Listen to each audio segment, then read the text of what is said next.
Welcome to Tenor Tech, where I solve the problems you didn't even know you had. You're starting at the car with a clear goal. Locate the factory paint code.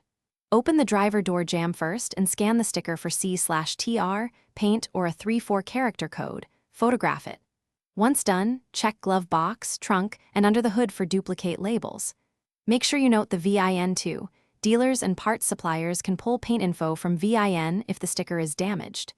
This direct approach saves time and avoids guesswork. Now translate that code into a real color. Read the 3-4 characters exactly.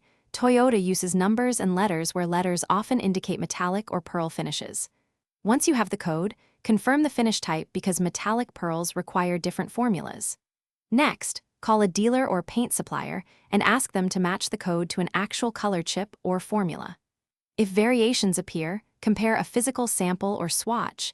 Digital names can be misleading. So with a verified code in hand, order the correct formula from Toyota, a reputable supplier, or a custom mix shop. Apply a small test patch on an inconspicuous area, let it cure, and inspect in daylight at different angles. This reveals metallic and pearl shifts. Once matched, proceed with full panels or touch-up. If the color still looks off, don't force it. Ask the dealer for a spray-out sample or use a professional color match service to avoid costly repaint errors. Thanks for watching. Subscribe to keep your life in tune.